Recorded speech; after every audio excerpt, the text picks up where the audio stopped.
voudrais rencontrer Jésus d'abord. Je le verrai, je serai tout près de lui pour toujours. Je le verrai, lorsque viendra l'aube d'un jour nouveau. Je le verrai, je serai tout près de lui pour toujours. Je le verrai, lorsque viendra l'aube d'un jour nouveau.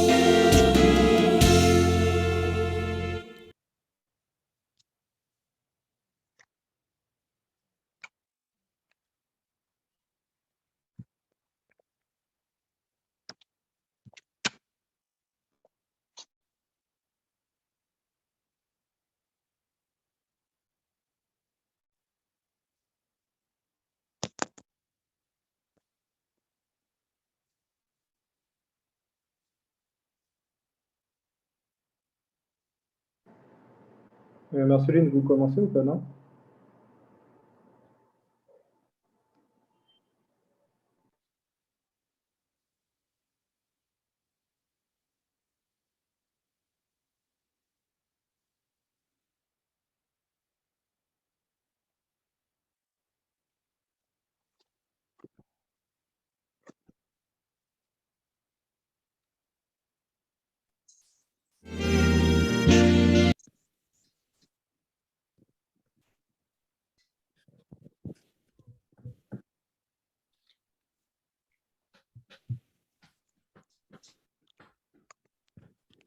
Bonsoir, bonsoir à ceux qui nous ont déjà rejoints.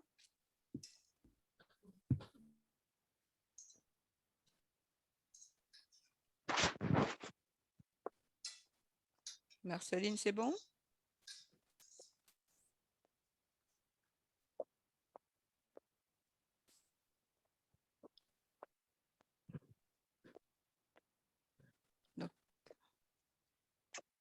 C'est toujours un plaisir de vous avoir avec nous sur la plateforme Méditation et Prière.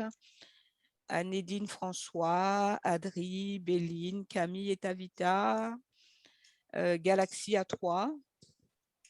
Donc, merci pour votre présence. Merci d'être là avec nous. Et nous espérons que vous passerez un agréable moment dans ce partage pour une meilleure connaissance de la parole, de l'histoire de la Bible, et pour aussi une meilleure, pour aussi nous enrichir et découvrir, apprendre de bons conseils santé. Il y a des choses que nous connaissons déjà, des choses que nous apprendrons encore, et des idées reçues qui vont, où nous découvrirons que ces idées reçues ne sont pas finalement de bonnes idées. En tout cas, j'ai déjà beaucoup appris avec les quelques capsules santé de notre frère Tito. Et pour le partage biblique, nous avons un nouvel invité, donc notre frère Adrien Quinol. Donc, merci de prêter une oreille attentive à ce qui se fera. Et vous ne serez pas déçus, mais richement bénis.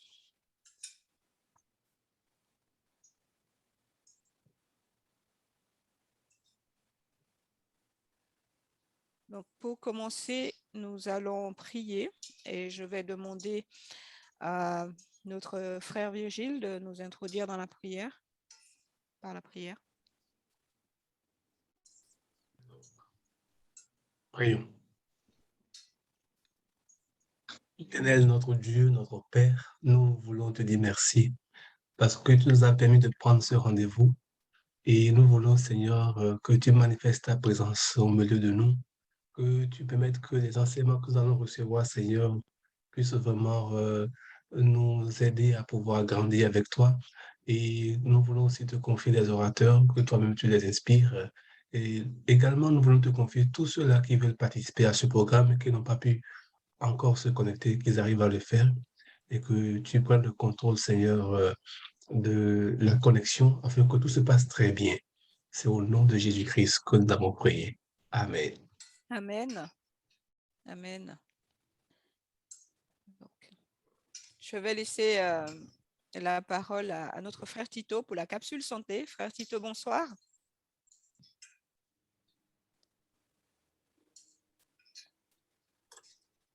Bonsoir Monette. Bonsoir, ça va? Oui, ça va? Comme les vieux, comme les vieux. Gloire à Dieu. Donc, je te laisse la parole. Ok, pour notre petit moment de santé, n'est-ce pas? Tout à fait, tout à fait. Moment très Ok. enrichissant. Bonsoir tout le monde. Aujourd'hui, comme d'habitude, nous allons regarder les aliments qui vont endommager, qui vont faire mal et qui vont quelque part abîmer, c'est ça le mot, hein, notre lobe frontal. Ok, donc je vais juste prendre, partager l'écran avec vous et nous y sommes. Petit récap. Voilà. Nous attendons. Ok, petit récap, vite fait. Dans le lobe frontal, chez nous, ici, se trouve à tout notre être. D'accord? C'est le centre de contrôle, la résolution des problèmes, le raisonnement, les filtres et les jugements sont ici.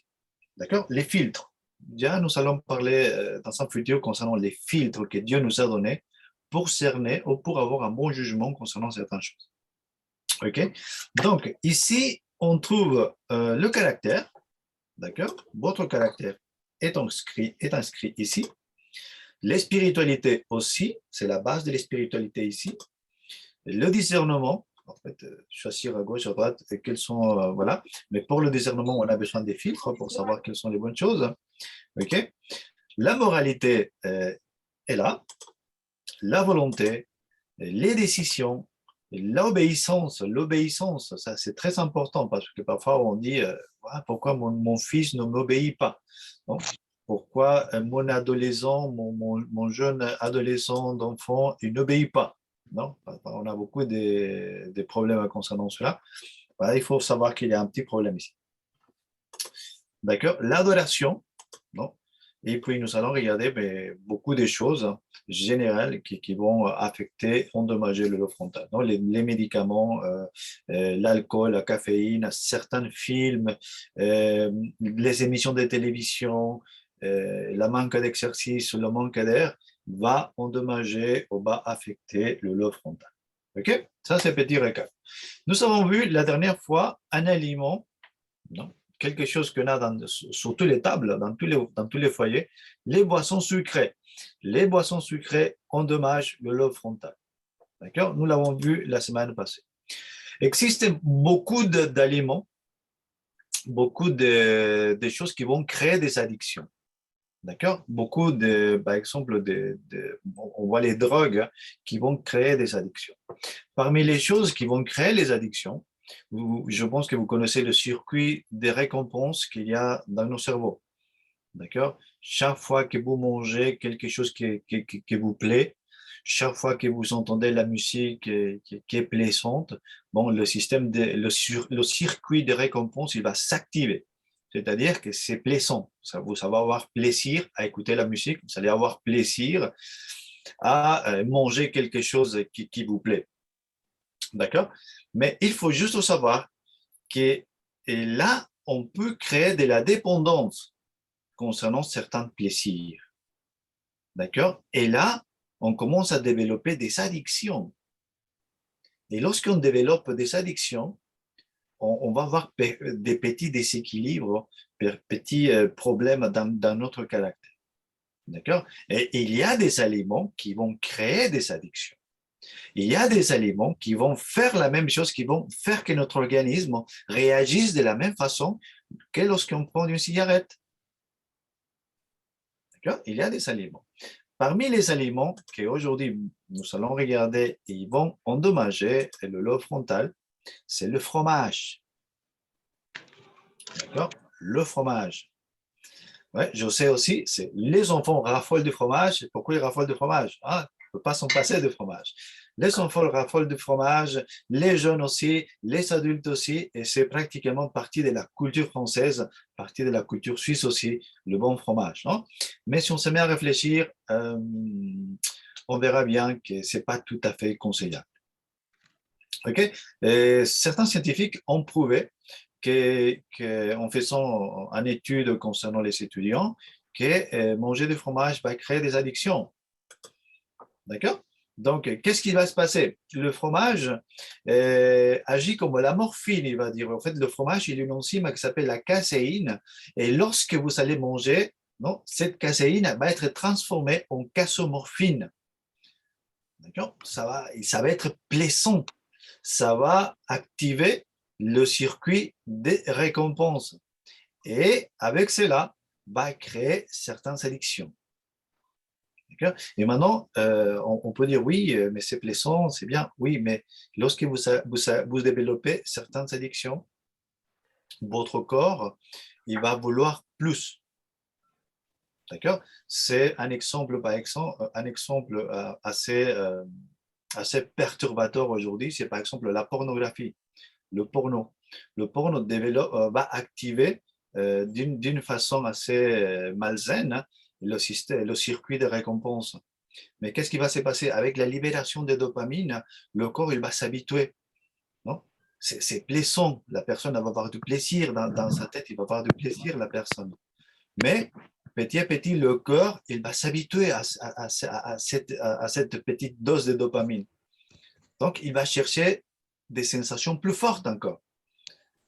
Donc il va chercher des choses plus violentes, un porno plus hard. D'accord? Et c'est ça, en fait. C'est ça le danger. On peut, un autre exemple, on peut dire que avec combien de verres d'alcool a commencé un alcoolique? Avec un verre. Non? Un alcoolique a commencé avec un verre. Celui qui est addict au tabac, à combien de cigarettes il a commencé? Avec un. Et en fait, c'est comme ça. Non? Tout ce qui est plaisant pour notre corps, il va être, en fait, on va vouloir plus. Non? On va vouloir plus. Autre chose qu'on devrait savoir, c'est que par exemple, le lait, c'est un concentré d'extrogène. D'accord? Et comme le fromage, c'est encore un plus concentré de lait, d'accord? Il va avoir plus quantité encore d'oestrogène.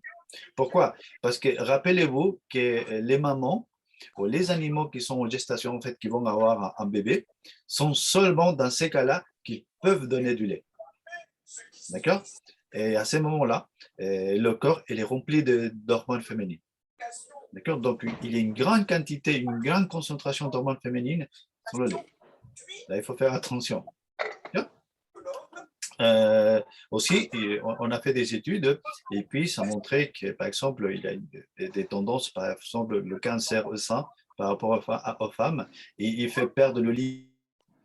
Qui je suis et je ne veux pas être pénalisé pour qui je suis. Je vais répéter S'il vous cela. plaît, vos micros. S'il vous plaît. S'il vous plaît. Merci. Tito, ton micro n'est pas activé. Frère Tito, ton micro n'est pas activé.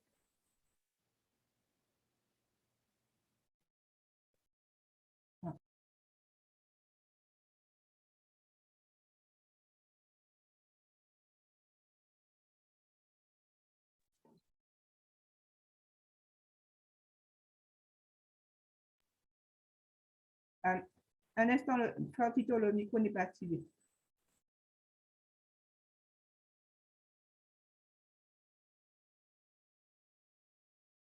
Non, toujours pas.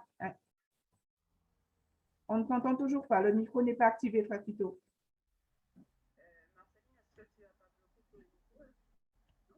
Non.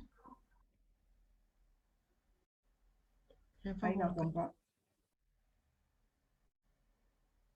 Est-ce que tu peux réactiver ton micro, s'il te plaît, frère Tito? C'est bizarre. C'est bizarre. Qu'est-ce qui se passe? Frère Tito, on n'attendait pas, le micro était fermé. Ah, voilà. Voilà, Ben oui, voilà, petit problème. oui. On n'a Ah. pas suivi, on a perdu une bonne partie de ce que tu as dit ensuite, en fait. D'accord. Je répète vite fait. Je fais un récap. D'accord, merci. Et après, on le coupe en production, en édition. OK? Donc, attendez juste un instant.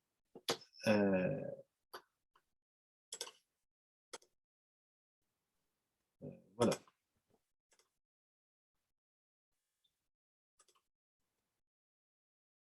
Vous m'entendez maintenant? Oui, on était après. D'accord. OK. Après, On parlait des fromages, n'est-ce pas? tu as parlé du lait, là, on a entendu aussi. D'accord. On a parlé de la caséine, on a parlé de la casomorphine, hein, que ça va créer une addiction chez l'homme, chez l'enfant encore plus. Hein. Faire attention, la caséine, chez l'enfant, c'est encore plus addictif. Le lait aussi, ça aussi, le lait en soi-même est rempli d'estrogène. D'accord? Pourquoi? Parce qu'il n'y a que les animaux qui ont un bébé à l'intérieur qui vont produire du lait.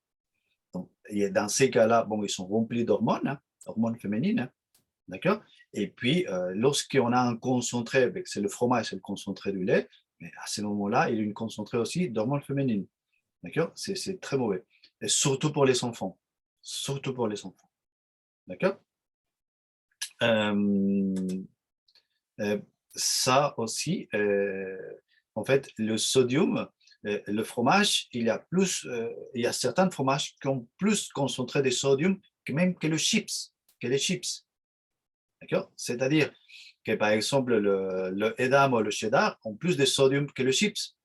Et dans ces cas-là, un excès de sodium, c'est très mauvais pour la santé. Ça fait mal aux artères, ça fait mal aux reins et surtout, ça fait mal à la concentration des enfants. La concentration, l'attention et la concentration. D'accord? Et ça, c'est surtout pour les enfants. Vous savez très bien que les enfants sont comme des éponges. Hein? L'enfant, il commence à grandir et puis il fait une assimilation d'informations violente. C'est le cerveau de l'enfant. On croit qu'un enfant n'écoute pas, mais il est en train d'écouter. D'accord? On croit qu'un enfant, il ne regarde pas, mais il sait déjà qu'est-ce qu'il est en train de faire. Donc, c'est très important. Pour les enfants, éviter le fromage. Par exemple, les gens aussi, par exemple, les gens aussi qui ont des problèmes gastriques et qui ont des reflux gastriques, vous savez, hein, les gens qui ont de l'acidité, aussi éviter le fromage. D'accord? Éviter le fromage. Pourquoi? Parce que ça va aider aussi à avoir des reflux gastriques, ça empire. D'accord? Et si on réfléchit bien, le fromage en soi-même est fait de quoi? Mais il y a certains fromages qui, par exemple, sont faits avec des champignons, des bactéries, des asticots. Et ça aussi, peut-être qu'il aurait un bon goût, peut-être qu'il aurait un bon odeur pour les gens qui mangent, mais en général, ce genre de choses sont nuisibles. D'accord? Donc, il faut faire beaucoup d'attention, surtout pour les enfants. Il faut le faire pour nos enfants. D'accord? J'espère, je suis désolé, je ne sais pas à quel moment le micro a été coupé. Je suis désolé si à bout d'un moment le son s'était perdu. Mais j'espère sincèrement que ces petits conseils, ces petits moments de santé soient d'édification et surtout qu'ils soient un petit rayonnement des miséricordes divines pour qu'ils nous apprennent à avoir beaucoup plus, une meilleure santé pour chacun de nous, surtout pour nos enfants. Que Dieu vous garde et puis on se voit mercredi prochain. Bye. Merci, à mercredi prochain.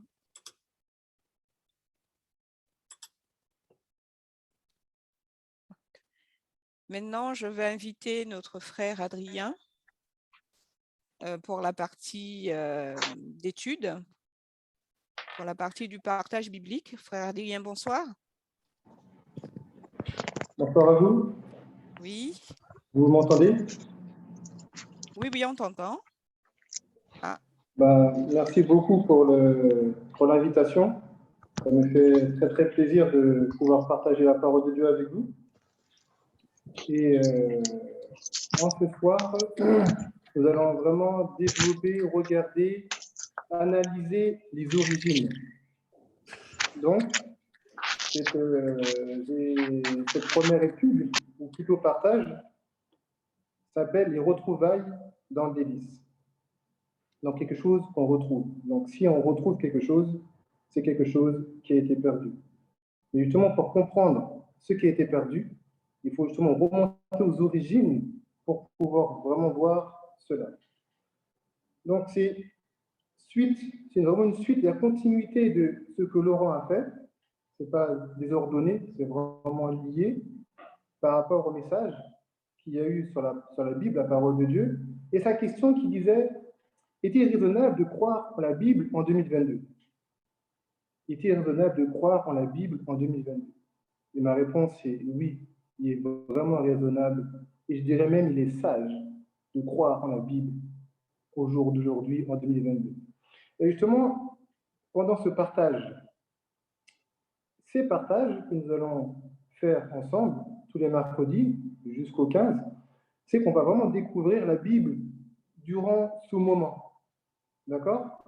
Mais avant de commencer, pour une bonne interprétation correcte de la Bible, j'ai cherché, j'ai trouvé au moins 5 qualités qui sont nécessaires. La première des qualités, la sincérité. D'accord? Avoir de bonnes dispositions. Donc être vraiment disposé à vouloir comprendre ce que la parole nous dit. La deuxième qualité que j'ai prise, que j'ai trouvée, c'est la foi. Parce qu'il y a des choses qui sont dans la Bible, comme dans la Genèse, où personne n'était présent, donc personne ne l'a vu, mais comme dans l'Hébreu, on nous le dit, il faut croire. Donc la foi est indispensable pour justement avoir une bonne interprétation de la parole de Dieu. Et dans Jean 10, verset 29, il écrit: heureux ceux qui ont vu, heureux ceux qui n'ont pas vu et qui ont cru. La troisième qualité est l'humilité. C'est vraiment très beau. Et elle est au milieu des 5, donc le troisième, parce que l'humilité est une très belle qualité. C'est comme dans les Béatitudes, c'est Matthieu 5, heureux les pauvres en esprit, car le royaume des cieux est à eux. Quand on dit heureux les pauvres en esprit, c'est les personnes qui savent qu'ils ont besoin d'eux, qui sont dépendants d'eux. Pauvre en esprit, c'est quelqu'un qui apprend, qui veut apprendre, et qui est comme la Samaritaine qui est vraiment là, qui a soif vraiment de quelque chose, qui veut boire vraiment la parole de Dieu, et qui, même si Dieu lui fait du bien, ne s'élève pas comme quelqu'un qui a j'ai certains acquis, mais qui est pauvre, qui est humble, qui s'humilie, toujours à l'écoute de recevoir. La quatrième des qualités est la prière. Demandez, et on vous donnera. Matthieu 7, verset 7. La prière est indispensable pour avoir une interprétation correcte de la parole. C'est pour ça que l'on prie tout simplement avant d'ouvrir la parole et qu'on prie qu'on ait fini parce que Dieu nous a bénis par rapport à cette parole qui nous a été dite. La cinquième des qualités qui est indispensable, c'est l'amour. L'amour, pourquoi? Parce qu'on ne peut pas comprendre Dieu sans amour, parce que Dieu lui-même est amour. Donc on ne peut pas comprendre qui est réellement Dieu si Dieu ne nous accorde pas son amour afin de comprendre qui il est réellement. Donc c'est désapprendre, apprendre et désapprendre. L'amour de Dieu est quelque chose de particulier, de profond. Et on va voir ça plutôt dans le mercredi prochain. On va voir vraiment qui est notre Dieu. Et au-delà des qualités, ce qui englobe le tout, c'est le Saint-Esprit. C'est lui qui éclaire. C'est lui qui permet vraiment de bien comprendre la structure des textes de la Bible, parce que c'est poussé par le Saint-Esprit que les hommes ont écrit de la part de Dieu. Donc c'est pas une qualité, c'est pour ça que j'ai mis 5 qualités: la sincérité, la foi, l'humilité, la prière et l'amour. Mais le Saint-Esprit lui englobe tout ça parce que le Saint-Esprit est Dieu, tout simplement. Donc, on va vraiment fouiller la Bible. Donc, je vous invite à avoir votre Bible en main, Bible à la main, ou quelque chose en support qui permettra vraiment de suivre vraiment les textes. Donc, on va commencer par le commencement. Donc, lisons Genèse 1, les versets 1er. Genèse, c'est le premier livre de la Bible. Genèse 1, les versets 1er.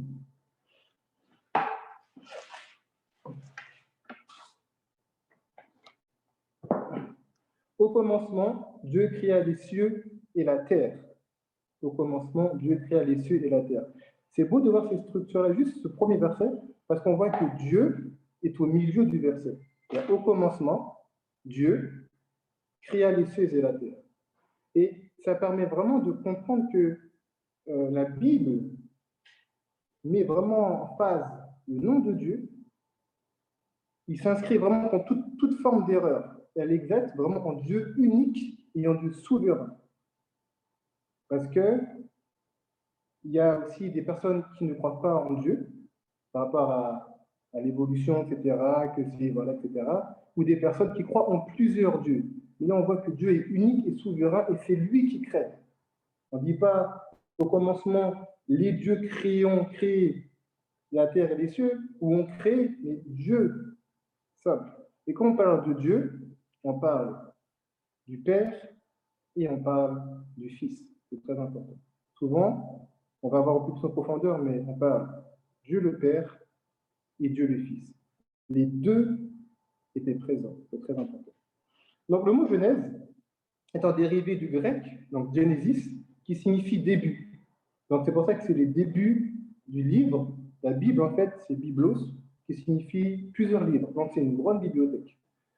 Donc, la Genèse, ça signifie le début, les origines, qui est même traduit en hébreu par Bersi, qui signifie le commencement.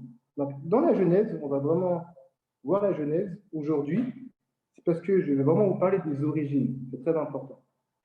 Donc, au commencement, Dieu créa les cieux et la terre. Donc, qui est Dieu? Quand on parle de Dieu qui est au milieu du verset, donc Dieu est créateur et Dieu est souverain. Donc, quand on dit souverain, c'est quelqu'un qui est élevé. D'accord? Donc, Psaume 115, le verset 3, on peut prendre, Psaume 115, le verset 3, il nous est dit,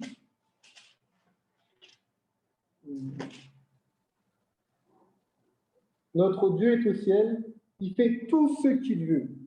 Donc, Dieu fait tout ce qu'il veut. Il est au ciel, et donc au ciel, c'est quand on regarde le ciel, c'est on regarde en haut, d'accord? Au ciel, au-dessus, et il fait tout ce qu'il veut. C'est lui qui est souverain. Et on sait que Dieu est aussi Père. On va voir ça dans Ésaïe 64, le verset 8. Dieu est Père. Jésus l'a appelé mon Père. Donc Dieu est Père aussi. Et on sait que Dieu est esprit. On trouve ça dans Jean 4, le verset 24. Car Dieu est esprit. D'accord? C'est pour ça que le Saint-Esprit, c'est Dieu. Et on sait que Dieu est amour. En Jean 4, verset 8, qui dit « Car Dieu nous a aimés le premier, car Dieu est amour. » C'est son état. C'est Dieu. Et quand on parle de l'amour, on peut dire, on peut même remplacer, quand on lit la Bible, quand on dit Dieu, ou, un exemple, quand je prends Genèse 1, verset 1, il dit « Au commencement, l'amour cria les cieux et la terre. » Remplacer l'amour par Dieu, c'est vrai comment c'est beau. Au commencement, l'amour créa les cieux et la terre, etc. Donc, quand on parle de Dieu, on peut remplacer le mot Dieu par amour. Donc, d'où vient-il? On parle toujours de Dieu. D'où vient-il? Ce n'est pas un être créé. Apocalypse 22, verset 13. Je suis l'alpha et l'oméga, le premier et le dernier, le commencement et la fin. Le premier, le dernier, le commencement et la fin. Donc, en réalité, Dieu, il n'a pas été créé. Il est Dieu, il a toujours été Dieu, et il sera toujours Dieu. C'est comme ça. On peut dire, mais on ne comprend pas pourquoi. C'est comme ça. Dieu et reste Dieu. D'accord? Donc, quel est son but? Qu'est-ce qu'il désire? Dans Jérémie 29, verset 11, on dit qu'il y a des projets de bonheur pour nous, des projets qui amènent à l'espérance. Donc Dieu veut notre bonheur, Dieu veut notre joie, Dieu veut nous sauver.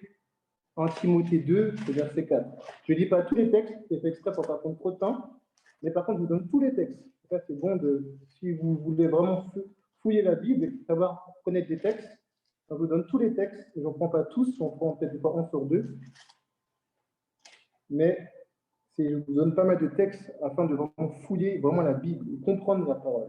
En Timothée 2, verset 4 nous dit « Qui veut que tous les hommes soient sauvés et parviennent à la connaissance de la vérité. » Donc la volonté de Dieu, c'est que nous soyons tous sauvés. Donc quand quelque chose se passe dans notre vie, réfléchissons à me dire, mais si Dieu permet, si Dieu est souverain et fait tout ce qu'il veut au ciel et au-dessus de tout, il mérite quelque chose. Comprenons, dans cette logique-là, si Dieu est amour, qu'il y a une pédagogie, quelque chose qui est peut-être caché et profond, nous ne comprenons pas tout de suite, mais Dieu est amour et veut nous sauver. Même dans les épreuves et difficultés, les choses, Dieu veut nous sauver. C'est très important. Et maintenant, comme c'est en partage, je vais juste vous demander une petite question, en espérant que j'ai quelques réponses. Qu'est-ce que Dieu fait actuellement aujourd'hui pour toi? Qu'est-ce que Dieu, tu en as vu qui était Dieu, d'où il venait, quel était son but, quel était son désir, d'accord? Mais qu'est-ce que Dieu fait actuellement pour toi? Donc, vous pouvez ouvrir vos micros. Je ne sais pas si personne qui peut ouvrir le micro et j'attends, allez, j'espère au moins 2 réponses. Pour témoigner, c'est le moment de témoigner, de partager. C'est un partage biblique, ce n'est pas une prédication, c'est un partage. Pour savoir ce que Dieu fait vraiment pour toi. À vous la parole.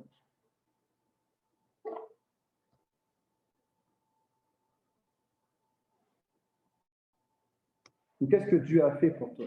Qu'est-ce que Dieu fait actuellement, concrètement? Et qu'est-ce que Dieu a déjà fait pour toi? Soyez pas timide.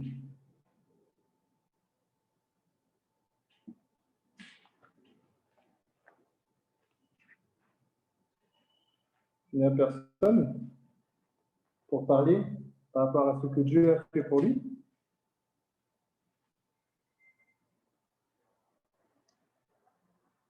Non? Bonjour Adrien, Bonjour. c'est Camille et ce que Dieu fait pour moi en ce moment, plus que jamais, c'est me donner de l'espérance, la foi en son salut, me donner du courage chaque jour. Amen. Amen. Merci beaucoup Camille, merci pour ce témoignage. Et je pense que tu le partages. Je pense qu'il y en a pas mal d'autres qui ont cette même conviction que toi. Donc merci beaucoup. C'est très profond. Je sens une sincérité, quelque chose de vécu dans ta parole, dans ta voix. Merci beaucoup. Une deuxième personne, pour ce que Dieu fait pour vous, on parle du Dieu souverain, du Dieu créateur, de l'unique Dieu, du Fils, du Père. Qu'est-ce qu'il fait pour vous ou qu'est-ce qu'il a déjà fait pour vous?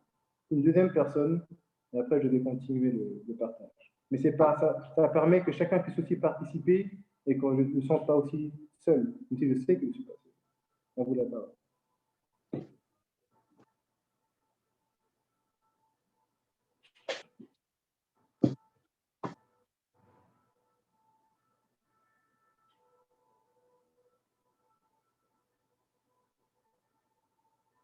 D'accord, ben je vais continuer. Si personne se manifeste, je ne vais pas insister. Merci beaucoup Camille, que Dieu te bénisse pour ce témoignage.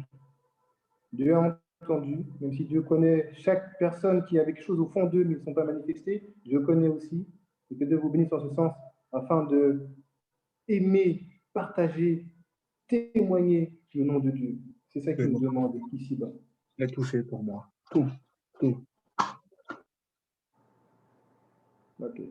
Alors, continuons. Lisons Isaïe 45, le verset 18, pour commencer à rentrer vraiment dans l'origine. Donc là, j'ai introduit par qui était Dieu.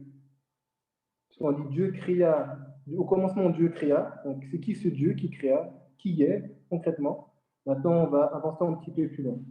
Lisons Isaïe 45, le verset 18. Car ainsi parle l'Éternel, le Créateur des cieux, le seul Dieu, qui a formé la terre et qui l'a faite et qui l'a affermie, qui l'a créée pour qu'elle ne fût déserte, qui l'a formée pour qu'elle fût habitée. Je suis l'Éternel, il n'y en a point d'autre. C'est beau la Bible. La Bible est magnifique parce que la Bible se répète. pour bien comprendre quelque chose. Des fois, comme pour à des enfants, on répète, on répète, on répète, pour que ce soit bien compris, pour que la personne puisse vraiment bien comprendre, bien s'informer et que l'information puisse vraiment entrer dans le cœur, pour que la personne puisse vivre le message et l'information reçue. Donc Dieu se répète en disant qu'il est l'unique Dieu, c'est le Créateur, et on voit dans ce texte qu'il a fait quelque chose de particulier, qu'il a formé pour qu'elle fût habitée. C'est important. Le Père et le Fils entreprirent une grande œuvre admirable qu'ils avaient projetée. La création du monde. La terre n'était pas une immense plaine. La monotonie du paysage était rompue par des collines et des montagnes et non pas escarpée et déchiquetée comme on peut le voir au jour d'aujourd'hui. Ce n'était pas comme ça la création. Dieu a fait des choses magnifiques, c'était un délice. Les eaux étaient convenablement réparties. On voyait un ajustement par rapport à toute la création. La taille et la beauté des arbres, mes amis, des plantes et des fleurs étaient bien supérieures à ce que nous voyons aujourd'hui. Ce n'était pas la même chose. L'air était pur. Moi, je suis sur Paris, il y a beaucoup de pollution. C'est difficile, mais l'air était pur. C'est pour ça que je vous encourage à quitter les villes pour justement avoir cet air pur. Et la terre ressemblait à un merveilleux palais. C'était magnifique. Au début, ce que Dieu a fait était grandiose. C'était à la gloire de Dieu. Au commencement, Dieu était manifesté dans toutes les œuvres de la création. Et quand je dis Dieu, je me répète, je parle de Dieu le Père et Dieu le Fils. C'est très important. C'est le Christ qui a déployé les cieux et jeté les fondements sur la terre. Parce que Christ est la parole, c'est lui qui a accompli. C'est important aussi. Sa main a placé les mondes, je répète, sa main a placé les mondes, je n'ai pas dit le monde, hein, j'ai dit les mondes. On va revenir un peu après par rapport à ça. Donc, il y a plusieurs mondes. Il faut se renseigner, il faut chercher. Je vous encourage à aller fouiller. On va revenir après. Dans l'espace, former une fleur des champs. C'est lui qui soutient les montagnes par sa force. À lui appartiennent la mer, car c'est lui qui l'a créée. C'est lui qui a rempli toute la terre de la beauté et l'air de chant. Sur tout ce qui se trouve sur la terre, dans les airs et dans le ciel, il a gravé le message d'amour du Père. Il a gravé cela de la part du Père, parce qu'ils sont unis dans le même sentiment, la même pensée. Lui est Dieu, tout simplement. Ça, j'ai pu prendre ça dans le commencement où Dieu a manifesté toutes les œuvres et tout ça, dans Jésus-Christ, le premier chapitre au premier. Donc, on voit en fait ce qui est beau, c'est que dans toute la création, on voit que chacun exerce un ministère. Et en réalité, chaque chose que Dieu a faite, rien ne vit pour soi-même. C'est particulier, il n'y a rien qui est là pour être là, pour dire ben, je suis là et je profite ou je prends ce qu'il a à prendre.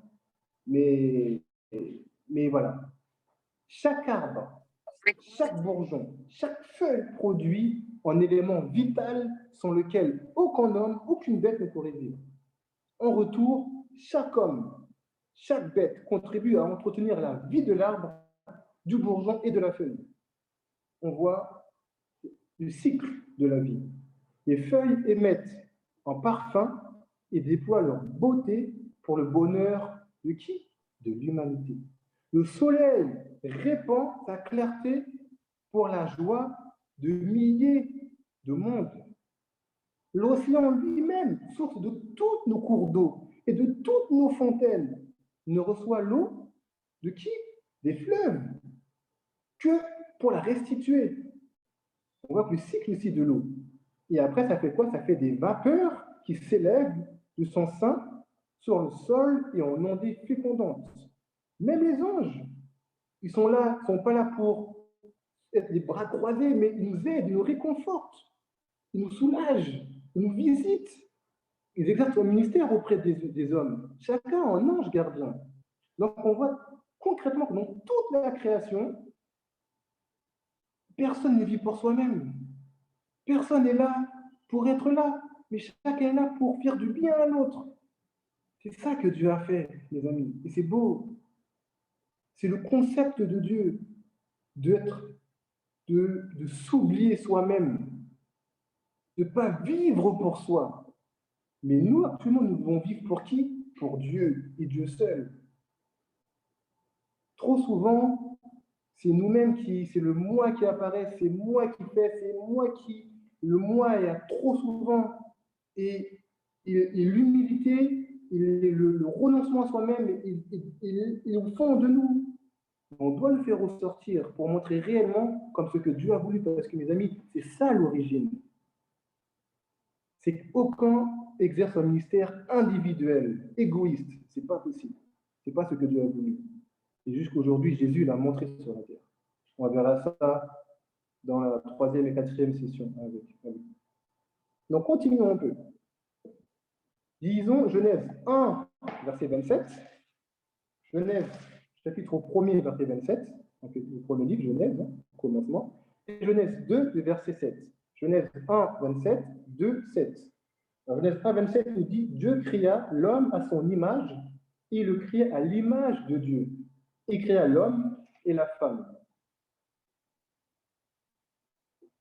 Genèse 2, verset 7 nous dit l'Éternel Dieu forma l'homme de la poussière de la terre, il souffla dans ses narines en souffle de vie, et l'homme devint un être vivant.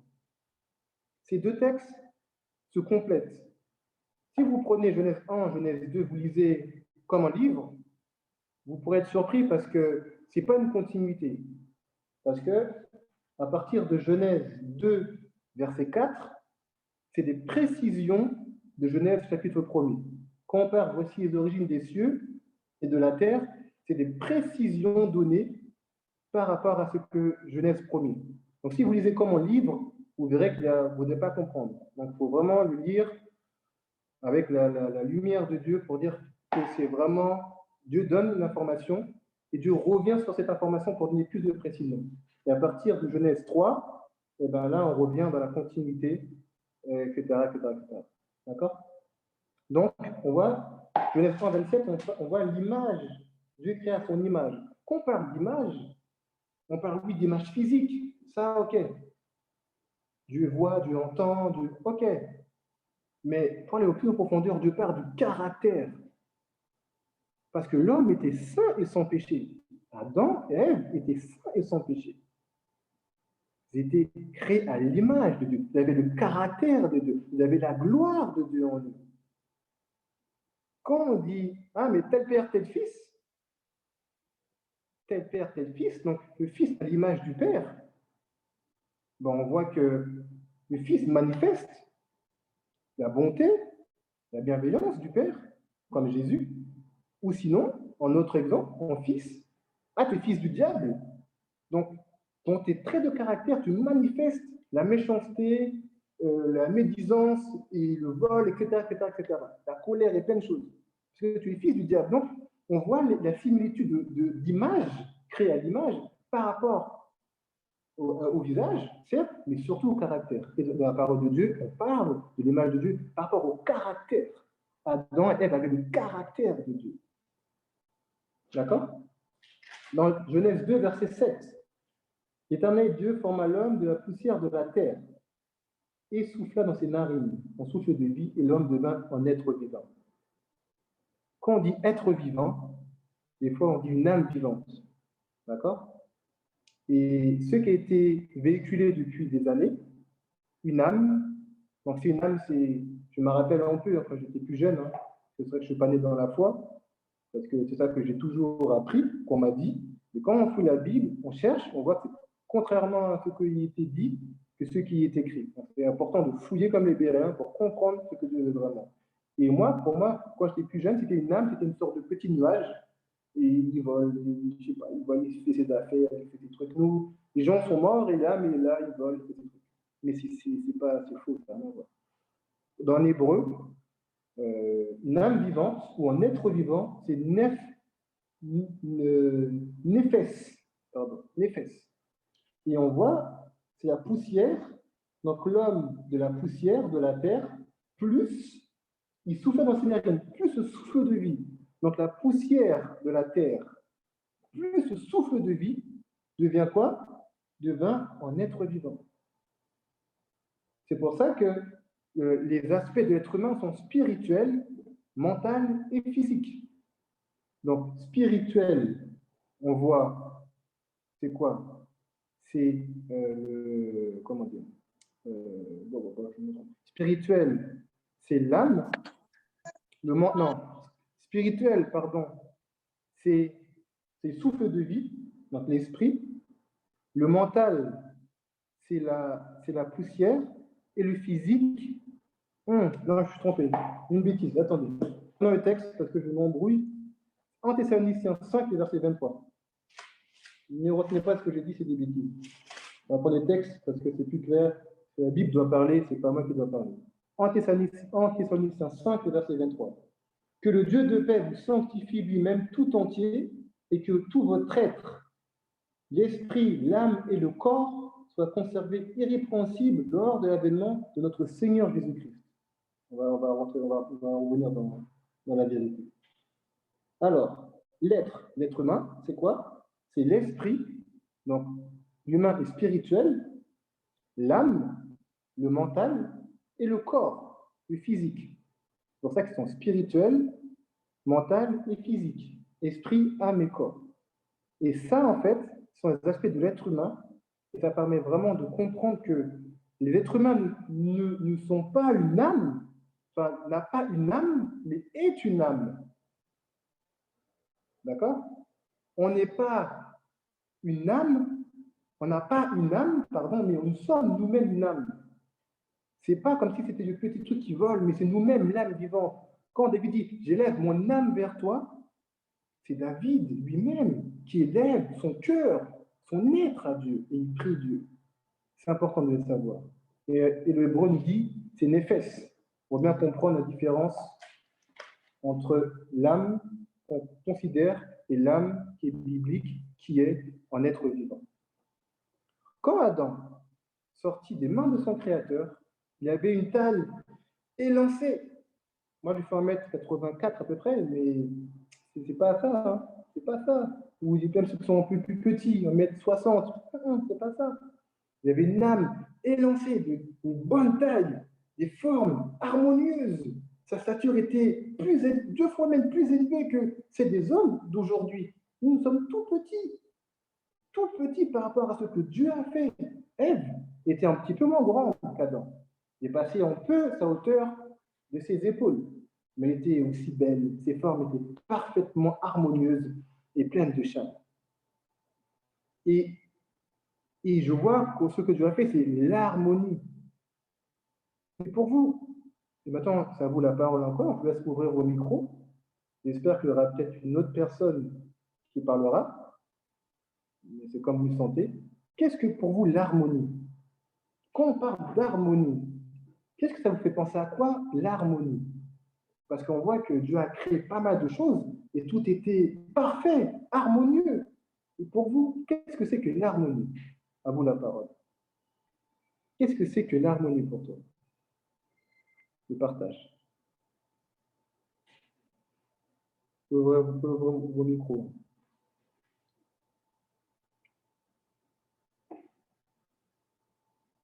Qu'est-ce que c'est que l'harmonie?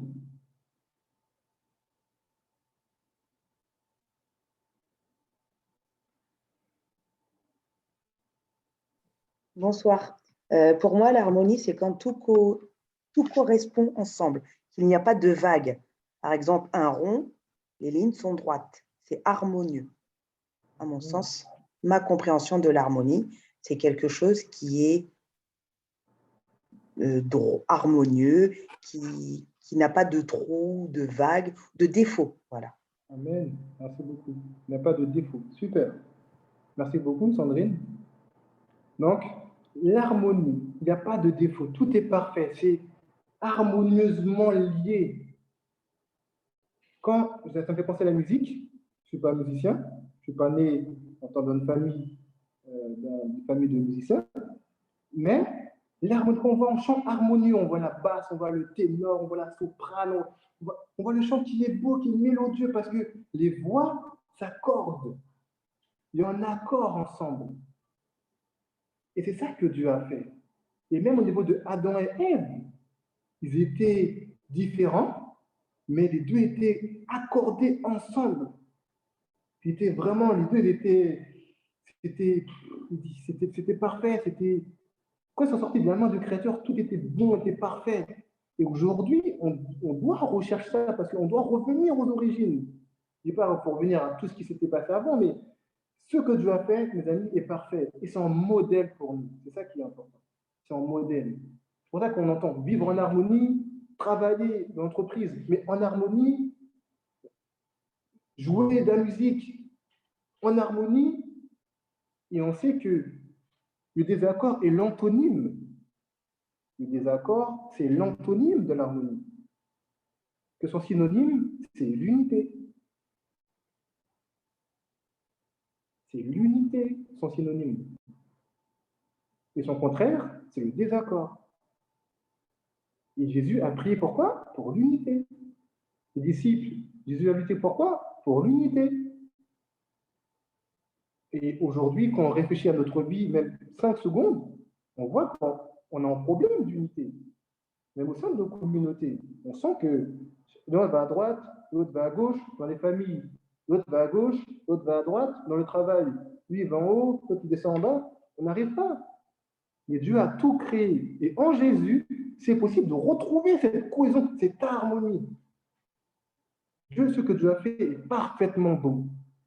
Et quand on considère ça, c'est magnifique. Les origines. Continuons. Disons Genèse 1, verset 28. Toujours dans la Genèse. Approfondir un peu plus. On avance tranquillement. Dieu les bénit. Genèse 1, verset 28. Dieu les bénit et Dieu leur dit: soyez féconds, multipliez, remplissez la terre et assujettissez, et dominez sur les poissons de la mer, sur les oiseaux du ciel et sur tout animal qui se meut sur la terre. Genèse 2, verset 15, il nous est dit: l'Éternel Dieu prit l'homme et le plaça dans le jardin d'Éden pour le cultiver et le garder. Donc on voit là les deux objectifs que Dieu donne à l'homme. Le premier, c'est quoi? Il est béni. Tout de suite, il dit quoi? Soyez féconds. Donc Dieu veut qu'on remplisse la terre.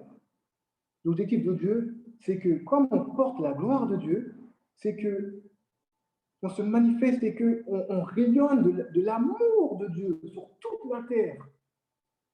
Quand Dieu voit ces créatures se manifester, apporter la joie, la compassion, le désir d'aider, l'amour, ça donne la joie au cœur de Dieu. C'est comme un père qui a plusieurs enfants, ou une mère qui a plusieurs enfants, et qui voit tous ses enfants harmonieusement se manifestent, grandissent dans la foi, fait des choses de bienveillance, ça fait du bien au cœur des parents.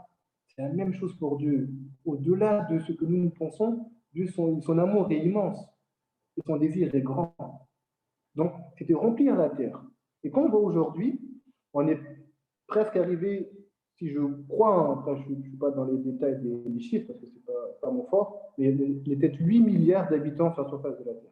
On arrive presque à 8 milliards. Je ne sais pas si on est arrivé, peut-être que je ne suis pas au courant, mais je sais qu'on arrive presque à 8 milliards d'habitants sur la surface de la Terre. Donc c'est énorme. Et on sait que les 3 premiers pays, c'est la Chine, l'Inde et les États-Unis, qui sont surpeuplés. Donc on voit que le travail a été fait. Maintenant, c'est un peu compliqué par rapport à ce qui s'est passé après, mais le travail a été fait. Et Dieu nous demande encore de se multiplier, de remplir la terre, parce que c'est Dieu qui a mis ça en place. Et quand ça vient de Dieu, mes amis, c'est magnifique. Quand c'est dans le cadre de Dieu, c'est beau, c'est très beau. Et Dieu donne la sagesse pour faire ce qu'il faut faire et pas faire forcément, pas se multiplier à fond, mais faire ce qu'il faut faire parce que Jésus revient et le temps est très court.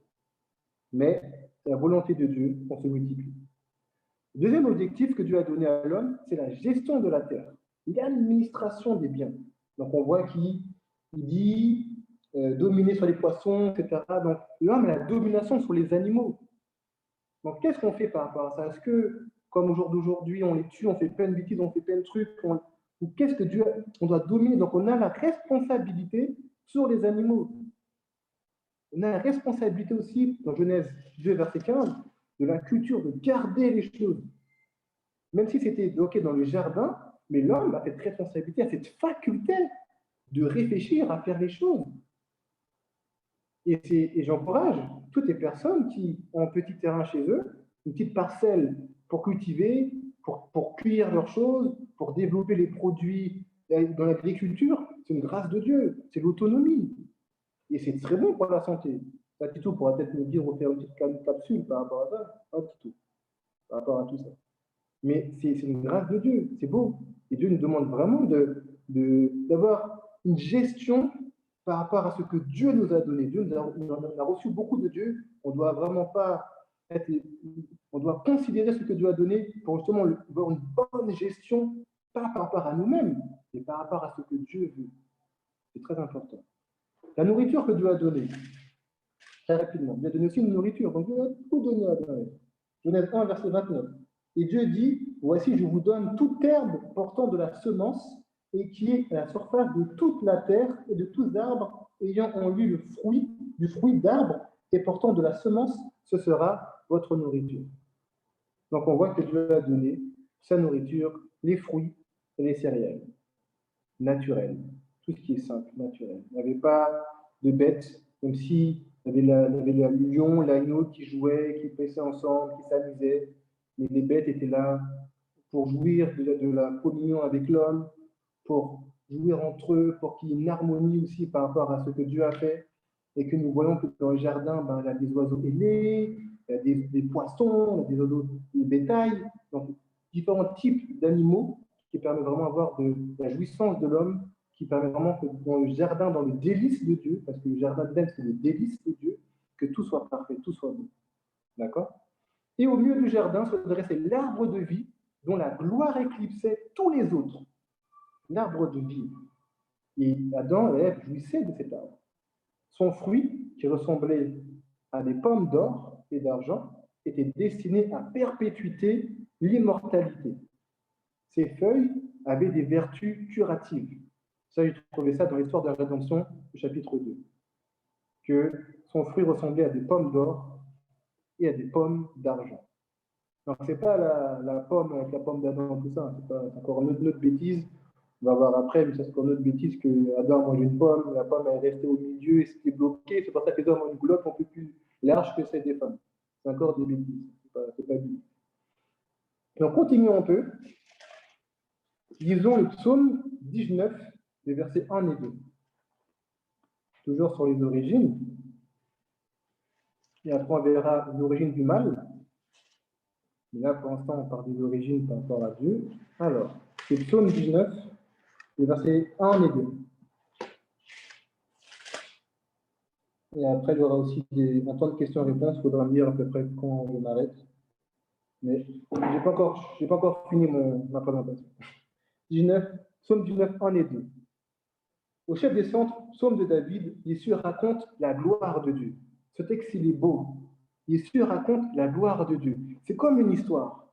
C'est comme un livre qu'une épouse lit à son enfant avant de se coucher. Yessu raconte.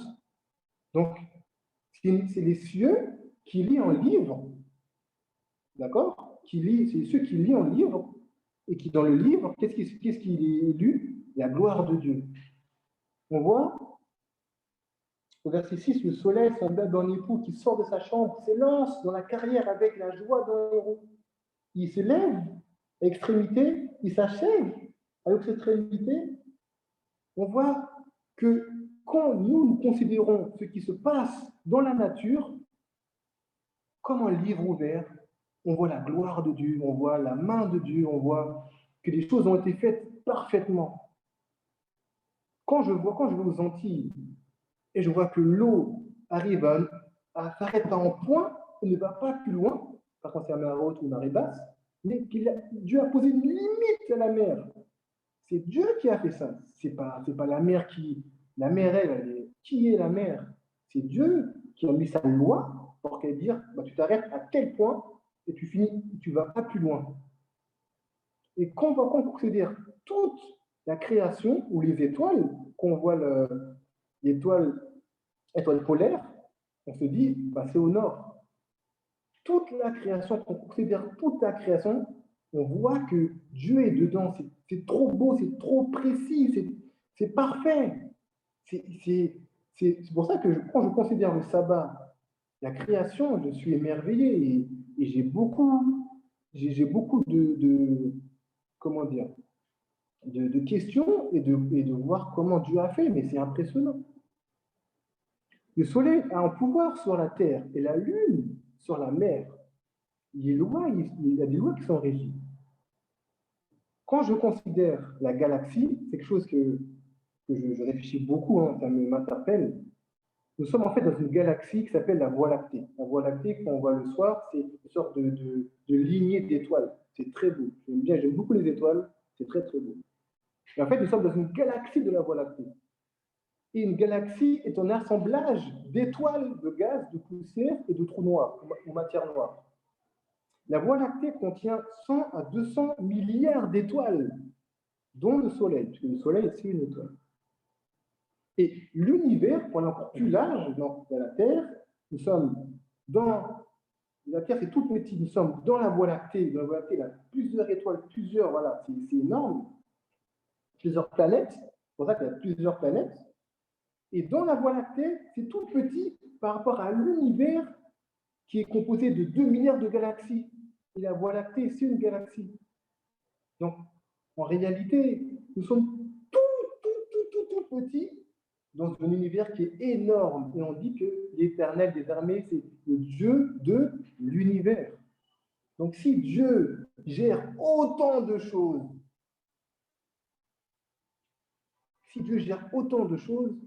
mais à qui irons-nous si ce n'est pas à lui? Si ce n'est pas à ce Dieu merveilleux, si on ne peut pas lui faire confiance à ce Dieu qui gère tout ça. L'univers est composé de 2 milliards de galaxies. Et qu'on voit la galaxie de la Voie lactée, c'est énorme. C'est énorme. Hein, qu'on voit la Terre, c'est déjà énorme. Donc, je ne vous raconte pas les galaxies. Donc, c'est vraiment un Dieu souverain, un Dieu éternel, un Dieu créateur et qui est fidèle à tout ce qu'il dit.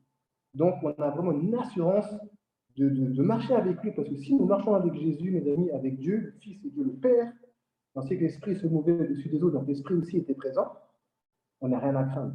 On n'a rien à craindre. Et Dieu, dans son amour, Dieu donne aussi une épreuve à ses enfants. Genèse 2, le verset 16 et 17. Genèse 2, 16 et 17.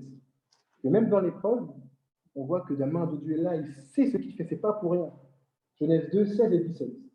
L'Éternel Dieu donna cet ordre ferme à l'homme: tu pourras manger de tous les arbres du jardin, et tu ne mangeras pas de l'arbre de la connaissance du bien et du mal, car le jour où tu en mangeras, tu mourras. C'est une épreuve pour tester la fidélité d'Adam et Ève, afin de considérer définitivement hors de danger. Ça, nous verrons juste après dans la deuxième partie. S'ils passaient fidèlement cette épreuve avec succès, à laquelle le Seigneur jugeait bon de nous soumettre, parce que c'est Dieu qui soumet les choses, c'est lui qui permet certaines situations, il deviendrait finalement à l'égal des anges. On voit que dans l'Hébreu, il dit que l'homme est au-dessus des anges.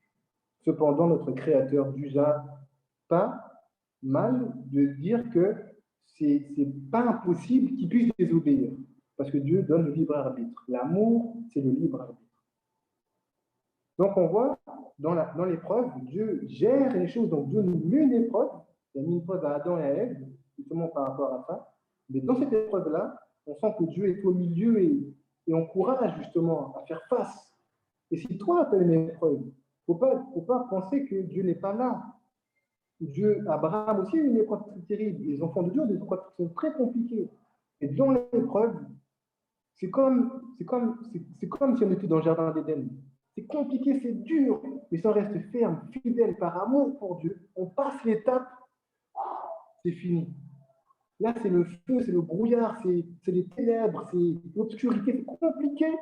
Mais si on reste fidèle, ferme à Dieu, on s'attache à Dieu, on cherche Dieu, par amour pour notre Dieu, comme Adam l'aurait dû le faire, on verra après, c'est fini et on passe au notre cap. Mais on doit passer par là. C'est important. On ne peut pas négliger ou éviter l'épreuve, ce n'est pas possible. Donc maintenant, on va faire un flashback par rapport à ce qui s'est passé avant cette création-là. Avant la création du monde et de l'homme, Adam et Ève, et finalement la tentation qu'ils ont eue.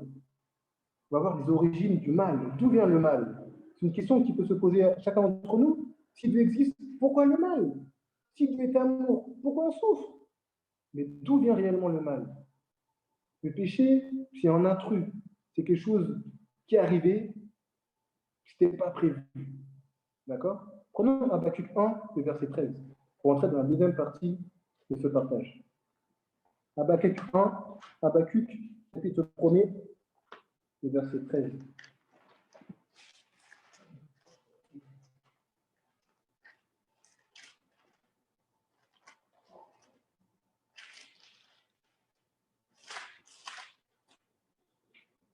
Tes yeux sont trop purs pour voir le mal, et tu ne peux pas regarder l'iniquité. Pourquoi regarderais-tu les perfides et te tairais-tu quand le méchant dévore celui qui est plus juste que lui? Donc on voit dans ça que Dieu n'a strictement, je précise, j'insiste, donc strictement rien à voir avec le mal et toutes ses formes. Le texte biblique nous le dit, ce n'est pas moi qui le dis, c'est le texte biblique qui nous le dit. Habakkuk 1, verset 13. Dieu n'a rien à voir avec le mal. Donc, quand on dit mal, etc., péché, tristesse, Dieu, c'est pas Dieu. Rien à voir avec lui. Maintenant, cherchons d'où le péché, d'où le mal a pris son origine. Cherchons un peu. Lisons maintenant Ésaïe, chapitre 14, verset 12. Ésaïe, c'est dans le milieu de la parole, de la Bible, un grand prophète, Ancien Testament. Ésaïe 14, verset 12. Il nous est dit: te voilà tombé du ciel, astre brillant, fils de l'aurore, tu es abattu de la terre, toi le vainqueur des nations. De qui on parle? Tu es tombé, astre brillant. On va un peu détailler. Un astre brillant, ça fait référence à une étoile. D'accord? Une étoile. Et on me dit qu'il me reste 5 minutes. D'accord, je ne sais pas comment je vais faire, mais ok. Alors,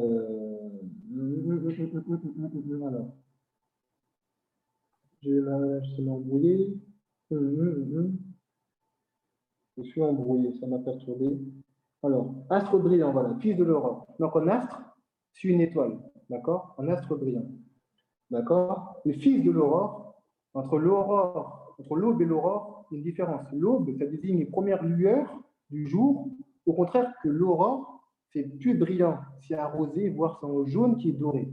Donc, on voit que l'aurore n'est pas comme l'aube. On peut confondre les deux des fois, c'est important. Et l'aurore, c'est plus brillant que l'aube. Donc, le fils de l'aurore, c'est un fils qui est brillant, c'est quelqu'un qui est brillant. D'accord? Et quand on voit le mot Lucifer, ça signifie porteur de lumière. D'accord? Porteur de lumière. Donc, il porte quelque chose de lumineux. D'accord? Donc, on peut voir cette personne-là qui peut se référer justement à Lucifer, qui est justement porteur de lumière. Prenons Ézéchiel 28. Ézéchiel 28, versets 12 à 14. Ézéchiel, chapitre 28, c'est Jérémie, Ézéchiel, 12 à 14. Regardez votre main sur Ésaïe 14, peut-être on reviendra après. Ézéchiel 28, 12 à 14. Fils de l'homme, prononce une complainte sur le roi de Tyr. Donc là, c'est vraiment réel. Le roi de Tyr, c'est quelqu'un qui était vrai, mais c'est quelqu'un qui pratiquait les choses malsaines, pas bonnes, c'est un mauvais roi, quelqu'un de mauvais. D'accord? Tu diras, ainsi parle le Seigneur l'Éternel. Tu mettras le sceau à la perfection, tu étais plein de sagesse, parfait en beauté, tu étais en Éden, le délice, on a vu justement à l'instant, le jardin de Dieu. Tu étais couvert de toute espèce de pierres précieuses, de sardoine, de topaz, de diamant, de chrysolite, d'onyx, de jaspe, de saphir, d'escarboucle, d'émeraude et d'or. Et ton bourrin et tes flûtes étaient à ton service. Donc on voit en fait que Tyr, ce roi de Tyr, on peut le comprendre comme Lucifer, parce qu'il y a les mêmes, vous verrez qu'il y a les mêmes traits, c'est la même description que pour la même personne. Et comme c'est quelqu'un qui était très méchant à l'époque, qui faisait beaucoup de mal, donc on compare par rapport aux descriptions à Lucifer.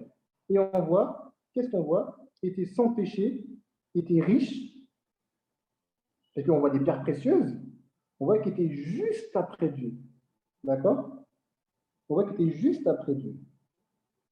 Donc, tu étais dans le jardin de Dieu, tu étais sagesse parfait en beauté.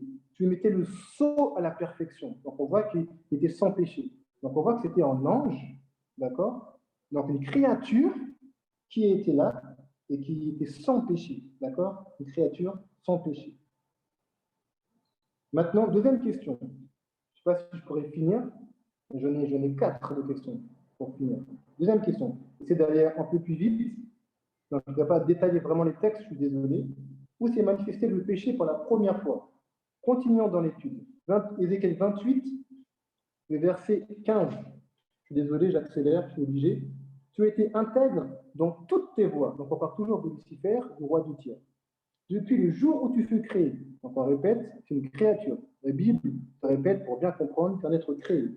Jusqu'au jour où, jusqu'à celui où l'iniquité a été trouvée chez toi. Ça, c'est intéressant. Tu as été créé jusqu'au jour où l'iniquité, donc l'iniquité, c'est la transgression de la loi, d'accord, c'est le péché, a été trouvée chez toi. Mais pourquoi? On verra si pourquoi. D'accord? Donc, on voit que la première manifestation du péché, du mal, s'est trouvée où? Dans le cœur de Lucifer. Pourquoi? Parce que le cœur, c'est le siège des sentiments. Basculons Ésaïe 14, Ézéchiel 28, c'est la même description. Vous verrez, analysez ces 2 chapitres, on parle de la même personne. C'est très important. Ésaïe 14, les versets 13 et 14, on continue aussi, qui nous dit, tu disais en ton cœur, donc là on parle de l'astre brillant, toujours Lucifer, la même personne. Tu disais en ton cœur, je monterai au ciel, j'élèverai mon trône au-dessus des étoiles de Dieu. Je m'assiedrai sur la montagne de l'assemblée, à l'extrémité du septentrion. Je monterai sur le sommet des nues, je serai semblable au Très-Haut. Waouh! Et on voit là le péché de Lucifer. Pourquoi, justement, c'est manifesté dans son cœur? Parce qu'en réalité, sa position qui était assez haute, que Dieu lui a donnée, c'était juste après celle du Fils, important à savoir, et bien finalement, cette noblesse, ce visage, cette autorité qu'il avait, cette gloire qu'il avait, parce qu'il était très beau, il brillait, astre brillant, mais en réalité, il a perdu la tête, entre guillemets. Et il voulait avoir vraiment dans le conseil de Dieu, là où Dieu avait prévu déjà la création de l'homme et de la femme, ce qu'on a vu la première partie, il voulait rentrer dans ce conseil. Et malheureusement, la jalousie est apparue sur le Fils. Malheureusement, il s'est senti à l'écart et pas autant honoré qu'il aurait dû être. Et malheureusement, le péché, l'iniquité est apparu dans son cœur. C'est triste. Maintenant, comment s'est manifesté le péché? Je suis désolé, je ne peux pas détailler, j'aimerais vraiment détailler vraiment en profondeur la Bible, mais le temps me manque. Ézéchiel 28, regardons encore Ézéchiel 28, le verset 17. Je suis à la 3e partie, il m'en reste une dernière, et après je conclue. Ton cœur s'est élevé à cause de ta beauté, donc il se répète, c'est très beau Isaïe, Ézéchiel confirme ce qu'Isaïe a dit. Ton cœur s'est élevé à cause de ta beauté, tu as corrompu ta sagesse par ton éclat. Je te jette par terre, je te livre en spectacle au roi. Donc on voit que Lucifer a péché par orgueil, à cause de sa haute position que Dieu lui a donnée. Il a refusé l'appel à la repentance, parce que nous savons que quand on se détourne de Dieu, Dieu prend le temps d'attendre qu'on se repente. Dieu attend justement quelque chose, qu'on se manifeste pour que nous puissions vraiment reconnaître notre erreur. Parce que Dieu n'est pas là pour supprimer, Dieu n'est pas la mort, Dieu n'a rien de mal en lui. Dieu veut la vie, Dieu est la vie. Donc il attendait de Lucifer, de sa créature, qui se repente, qui demande pardon et qui revienne à lui, tout simplement. Mais malheureusement, Lucifer a gardé ça dans lui, il a persévéré dans son mauvais choix. C'est pour ça que c'est bon de dire ce qu'on a dans notre cœur, de ne pas le garder en nous. Je parle pour nous autant qu'au jour d'aujourd'hui, par rapport à quelque chose qu'on a dans le cœur, pour que Dieu puisse faire le travail et que la personne puisse se manifester en parlant, en disant les choses qui ne vont pas. Et malheureusement, Lucifer a persévéré dans ce mauvais choix, entraîné en tir des anges, et malheureusement, qu'est-ce qui s'est passé? Une guerre a éclaté, comme nous a dit notre frère Laurent la semaine dernière. Une guerre éclata dans le ciel. C'est à partir de ça, justement, que l'entêtement qu'il y a eu Lucifer, qui a créé une guerre, parce que Dieu était obligé de le chasser. Et Lucifer est devenu Satan, le Satan, qui signifie l'adversaire. Donc celui qui se rebelle à. Et malheureusement, une guerre éclata. Dieu pouvait anéantir tout de suite Satan, Mais ce n'était pas dans son plan pour pouvoir que les anges se manifestent concrètement à leur vrai visage. Donc, un tiers est apparu vraiment sur un vrai visage, accompagné de Satan en tant que chef, et 2 tiers ont suivi vraiment le Fils pour justement combattre contre eux. Donc, une guerre éclata. Dans la 4e partie, qu'est-ce qui se passe après la rébellion de Satan? Donc, Apocalypse 12, versets 7 et 9, pour finir, on ne va pas tarder à terminer, je crois que c'est la fin pour moi. Apocalypse 12, versets 7 à 9, qui nous dit « Et d'une guerre dans les ciels, Michel et ses anges », donc Michael, c'est un autre nom de Jésus, Michel, Michael, on peut voir ça dans Daniel aussi, combattirent contre le dragon, et le dragon et ses anges combattirent. Donc le dragon, on voit ça dans l'Apocalypse, c'est Satan. Et le dragon et ses anges combattirent, mais ils furent pas les plus forts, et leur place ne fut pas trouvée dans le ciel. Donc là, on voit la guerre dans le ciel. Avant la création du monde, c'est vraiment avant ça, d'accord? Et il fut précipité le grand dragon, le serpent ancien appelé le diable et Satan, celui qui séduit toute la terre, il fut précipité où? Sur la terre. Et ses anges furent précipités avec lui. D'accord? Ils furent précipités sur la terre et ses anges avec lui. Et là, on voit justement que quand il est précipité, c'est là où nous sommes, d'accord? On voit l'ennemi qui est là, qui nous assaille de tentation. On voit les mauvais anges qui sont là, donc les démons, etc. Les mauvais anges qui sont malheureusement tombés avec lui. Et la place qu'il y a dans le ciel, elle est faite pour les élus qui ont accepté Jésus et que nous, maintenant, nous montrons récupérer la place qu'ils ont perdue. D'accord? Et on voit ensuite, par rapport à ce qui s'est passé dans le jardin d'Éden, que l'ennemi, justement, prend une forme de serpent, justement, et vient dans le jardin, d'accord, que Dieu a vraiment fait la terre et la terre. Il a mis en jardin vraiment l'Éden, il y a vraiment ça de particulier. Les serpents, il vient dans le jardin, justement, pour tenter, pour justement parler à Adam et à Ève. Et le dernier texte que j'ai à vous dire, avant de conclure, c'est Genèse 2, verset 25. Genèse 2, verset 25 à Genèse 3, verset jusqu'à 9. Et après, je conclus et je m'arrête. L'homme et sa femme étaient tous deux nus, ils n'avaient point honte. Tous deux étaient nus, point honte, la gloire de Dieu. Genèse chapitre 3. Les serpents étaient le plus rusé de tous les animaux des champs que l'Éternel Dieu avait fait. Il dit à la femme, Dieu a-t-il réellement dit, vous ne mangerez pas des arbres du jardin? La femme répondit au serpent, nous mangerons les fruits des arbres du jardin. Mais quant au fruit de l'arbre qui est au milieu du jardin, Dieu a dit, vous ne mangerez point, et vous ne toucherez point de peur que vous ne mouriez. Alors le serpent dit à la femme, vous ne mourrez point. Mais Dieu sait que le jour où vous en mangerez, vos yeux s'ouvriront, et que vous serez comme des dieux, connaissant le bien et le mal. La femme vit que l'arbre était bon à manger et agréable à la vue, et qui était précieux pour ouvrir l'intelligence. Elle prit de son fruit et en mangea. Et elle donna aussi à son mari, qui était auprès d'elle, et il en mangea. Les yeux de l'un et de l'autre s'ouvrirent. Ils connurent qu'ils étaient nus, et ayant cousu des feuilles de figuier, ils s'enfuirent des ceintures. Alors ils entendirent la voix de l'Éternel Dieu, qui parcourait le jardin vers le soir, et l'homme et sa femme se cachaient loin de la face de l'Éternel Dieu, au milieu des arbres du jardin.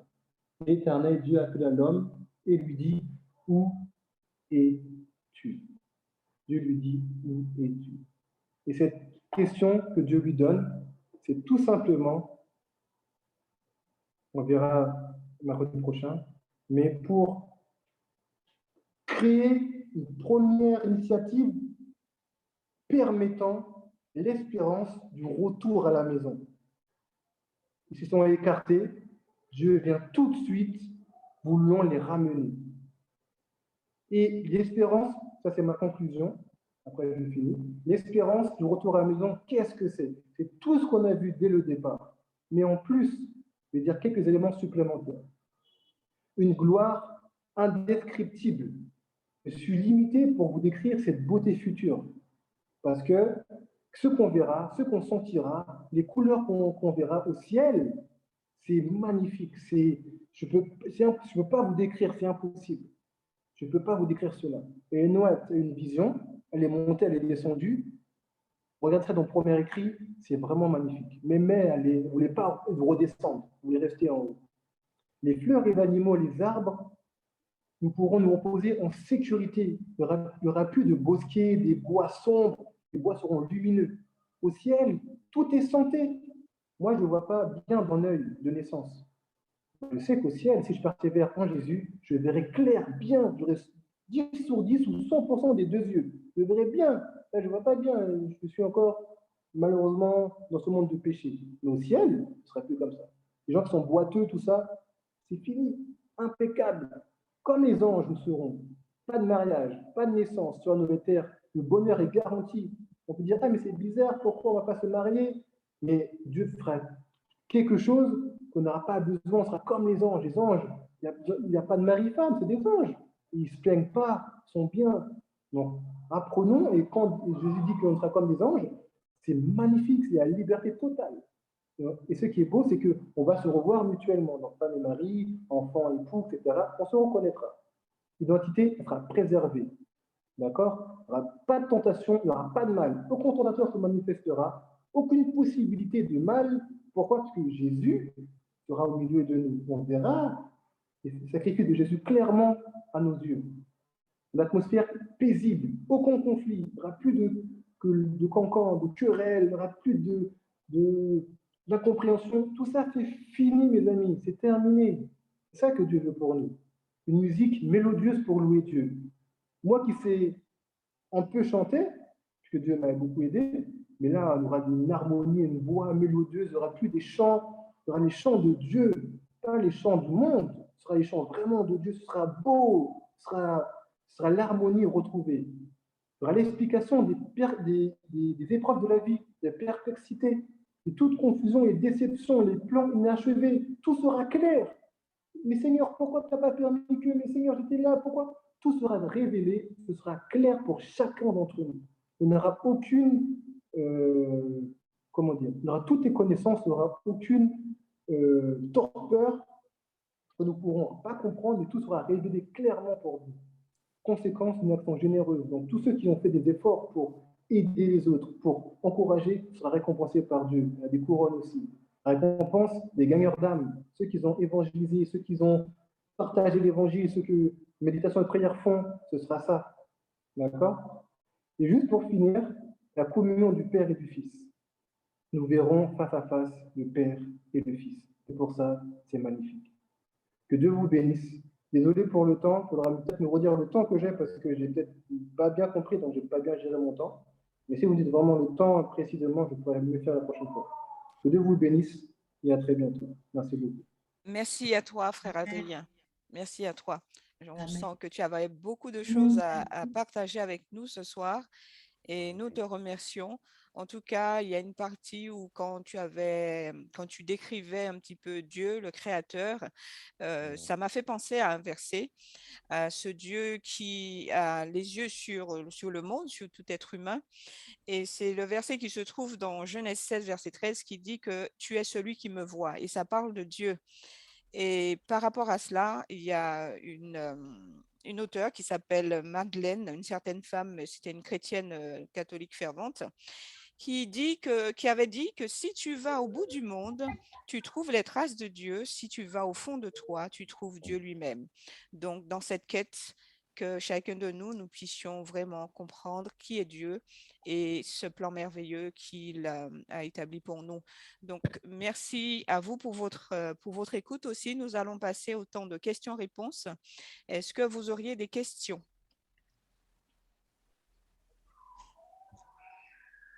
La parole vous est donnée. On va prendre un petit temps quand même si il est 20h30. Mais on ne voudrait pas vous laisser partir sans une réponse à vos questions si vous en avez. Donc, la parole est à vous. Je voudrais poser une question à Adrien. Adrien avait dit que au début, il y a le Père et le Fils. Alors que, bon voilà, et on dit aussi que l'Esprit de Dieu se mouvait sur l'eau. Et comment on pourrait expliquer ça?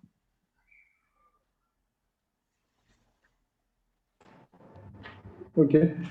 Alors, j'ai juste un texte.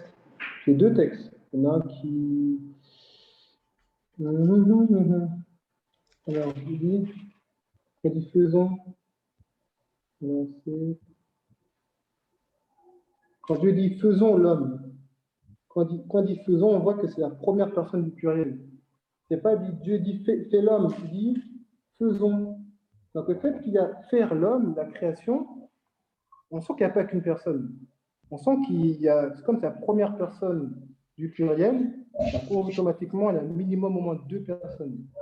Et comme on sait que le Père, comme on sait que Jésus, c'est le deuxième texte, dans Jean 14, il dit mais je suis dans le Père. Il dit Philippe, mais il dit à Philippe, mais tu ne sais pas depuis que le Père est dans moi. Il dit mais depuis les œuvres que j'ai faites. Donc c'est vrai que Jésus dit clairement, il annonce honnêtement et clairement que le Père et lui sont un. Et que ce que le Père a fait, lui le fait, etc. Donc on voit une unité parfaite entre les deux. Et dans Genèse, par rapport à la création, il dit faisons l'homme, je ne sais pas, je ne vois pas le texte, il dit faisons l'homme à notre image. Et quand on parle de faisons, c'est vraiment plusieurs. Et ce qui est beau, c'est qu'on voit même l'esprit qui est là. Donc, on voit que l'esprit, verset 2, se mouvait.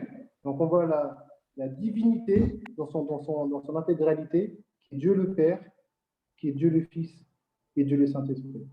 Mais il y aura une autre, comment dire, dans la troisième partie que je vais développer, je vais vraiment parler de Dieu, Jésus en tant que Fils de Dieu. Et je pense qu'on comprendra mieux que Jésus vraiment est Dieu et que quand la création, ils ont fait la création, vu que Jésus c'est la parole, c'est lui qui exécute, donc c'est Jésus qui a fait. Il y a un autre texte dans Hébreu, ça me fait penser à ça, qui dit que c'est Jésus lui-même qui a tout créé et que lui en lui avait toute la plénitude.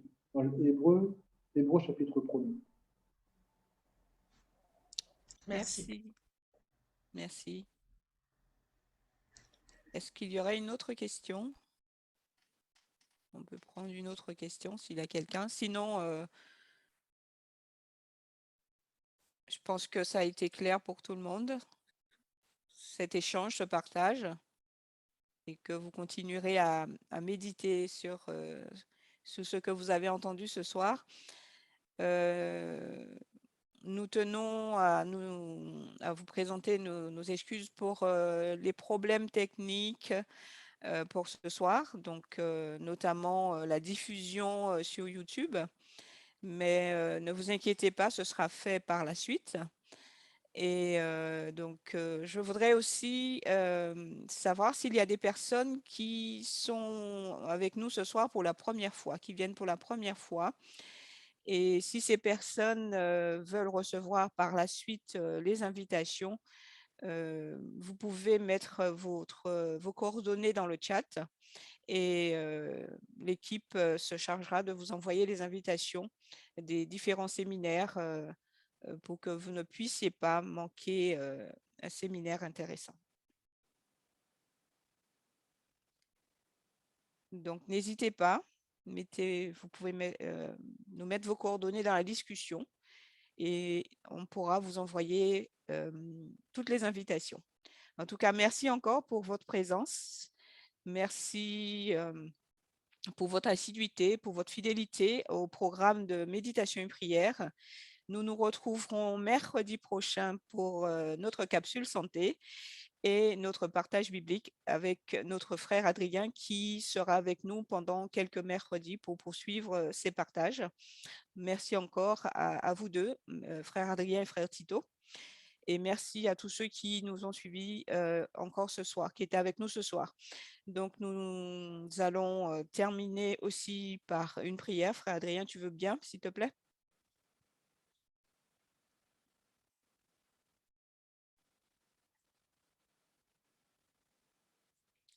Ton micro. Merci, désolé.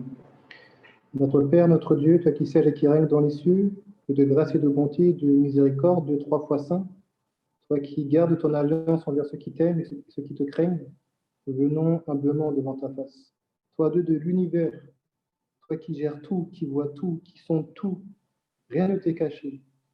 Il n'y a aucune chose, Seigneur, qui se passe dans notre vie où tu es surpris, car Seigneur, tu vois toutes choses. Que tu donnes, Seigneur, aussi l'assurance, la garantie de ta présence, afin, Seigneur, de rentrer, Seigneur, dans ton plan, selon ce que toi tu veux pour nous. Car tu nous aimes et tu veux nous sauver. Je te prie, Seigneur, en cet instant pour ce moment partagé avec tes enfants, de bénir, Seigneur, ce groupe qui veut vraiment, Seigneur, mettre en avant, Seigneur, ta parole, et que cette parole, Seigneur, qui a été diffusée, qui a été dite, soit vraiment, Seigneur, gravée dans notre cœur. Que nous puissions surtout approfondir, Seigneur, les textes, approfondir, Seigneur, notre relation avec toi, fouiller la Bible, vraiment avoir ce goût, Seigneur, à étudier, à voir, Seigneur, ce que tu fais, car, Seigneur, tu reviens très bientôt. Donc, merci pour tout.